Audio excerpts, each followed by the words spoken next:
Kasih karunia dan damai sejahtera dari Tuhan Allah Bapa kita dan dari anaknya Yesus Kristus menyertai kamu. Amin. Shalom, selamat hari Minggu saudaraku.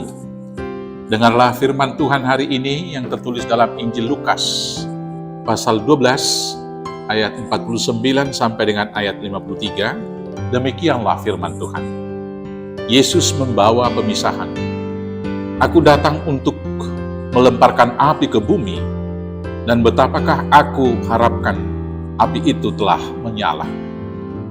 Aku harus menerima baptisan, dan betapakah susahnya hatiku sebelum hal itu berlangsung. Kamu menyangka bahwa aku datang untuk membawa damai di atas bumi? Bukan. Kataku kepadamu, bukan damai, melainkan pertentangan.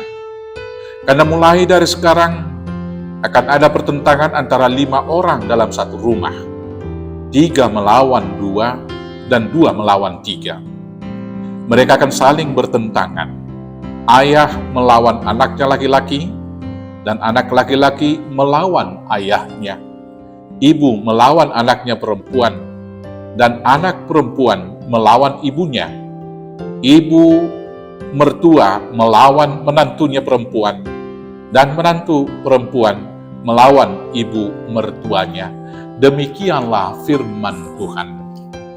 Bapak Ibu Saudaraku yang terkasih dalam Yesus Kristus, dalam kemajuan zaman yang kita hadapi saat ini, sering sekali kita menganggap bahwa sikap yang saklek mengatakan ya bila ya, tidak bila tidak adalah sikap dari orang yang primitif atau yang kolot. Dengan kata lain, kita mengatakan tidak diplomatis, sehingga kita lebih permisif dengan berbagai hal, kita lebih kompromistis dengan pelanggaran-pelanggaran yang kita katakan itu sebagai bagian dari kemajuan zaman. Misalnya, tentang perceraian dalam rumah tangga. Banyak manusia pada hari terakhir ini menganggap daripada terjadi KDRT, kekerasan dalam rumah tangga, maka sah dan baik saja hukumnya bila berpisah. Sementara di satu sisi firman Tuhan mengatakan apa yang telah dipersatukan oleh Allah tidak dapat diceraikan oleh manusia. Demikian dalam banyak hal pelanggaran-pelanggaran itu sering sekali terjadi. Dan bisa saja misalnya kita lebih sangat kompromistis, yaitu tentang bagaimana beribadah kepada Tuhan. Dengan kemajuan yang sekarang ini live streaming dan melakukan Zoom meeting dan lain sebagainya. Orang-orang kemudian akan tiba pada saatnya mengatakan bahwa beribadah itu tidak harus bersekutu. Padahal inti daripada peribadahan adalah tatap muka, bertemu pribadi dengan pribadi, bertemu kemudian komunitas dengan Allah, dan Allah hadir di dalamnya.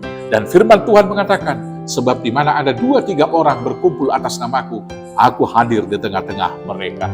Saudara-saudaraku yang terkasih dalam Yesus Kristus, pada akhirnya nanti, sikap yang kompromistis demikian tidak boleh. Kita harus mengatakan ya bila ya, tidak bila tidak. Nah itulah yang dikatakan oleh Tuhan Yesus, Dia akan datang melemparkan api ke bumi. Maka barang siapa yang tidak dibaptis dalam Roh Kudus, tidak dibaptis dalam nama Yesus akan terbakar. Maka akan terjadi peperangan antara anak gelap dan anak terang.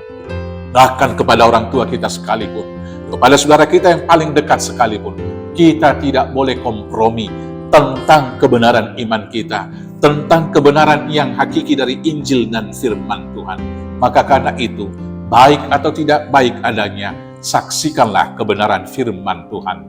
Tuhan Yesus memberkati. Amin. Kita bersatu dalam doa. Terima kasih Bapa yang baik.